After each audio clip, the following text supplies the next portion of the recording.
Well, howdy friends. This is Wild Willie, your personal guide to outdoor adventure.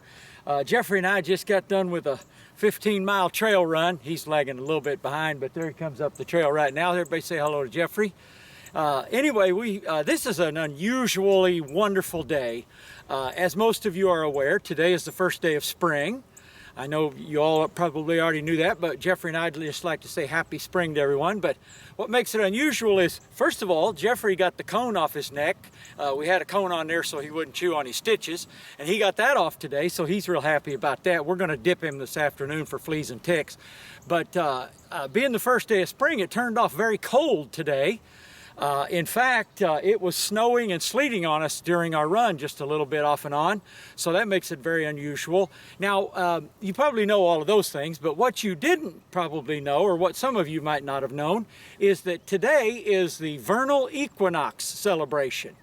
Now, what that is that's a celebration of the time of year when we have equal parts daylight and dark.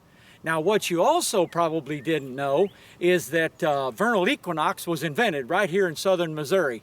There was a farmer lived over by a little town called Otto over in the Ozark Mountains, and he was his crops weren't growing very well, and it was too dark and cold, and so he invented vernal equinox so he would have more daylight for his crops to grow. And all the townspeople around Otto there were so happy that he had done that, they decided to name the celebration Vernal Equinox Day. So old Vernal went down in history having his own day. And so, Jeffrey, quieten down, stop all that racket. What? Ladies and gentlemen, Jeffrey has found a skull. Oh, this is very troubling. He's found a skull here in the woods. And Jeffrey, get your phone out and call 911. Jeffrey's going to call 911. We'll get the sheriff coming over here because they'll probably want to investigate. He's laid it down here. I'm looking at the skull, and from the looks of it, it looks to be a male about, well, sadly about 10 or 12, maybe 14 years old. That's very unfortunate, but sometimes these things happen. You know, when things like this happen, I got to be honest, I can't help but wonder, you know, who was this person? What was their life like? How did they die out here? Did they die alone? Did they meet a violent death? Did they just die peacefully? Wonder what happened to this young man. You know, and did he have family?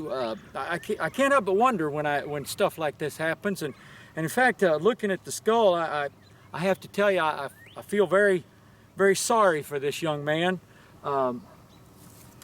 I'm sure that he got picked on a lot in school because if you have antlers growing out of your head, you couldn't participate in anything. You couldn't play football because you couldn't wear the helmet. You couldn't be in the band because you couldn't wear the hat or play baseball or anything. So he probably didn't get to play in any of the sports, and he probably got made fun of and picked on and probably got bullied quite a bit. So let me just take this opportunity from Wild Willie and Jeffrey to say, don't be a bully. Don't bully other children. If you're a bully, shame on you. If you get bullied, well, just double up your fist and hit them in the eye sometime if you get a chance. But anyway, while we're waiting on the police, Jeffrey and I will just kind of ponder what happened to this young man. But this is Wild Willie and Jeffrey saying, get out and have your own great outdoor adventure, and happy spring.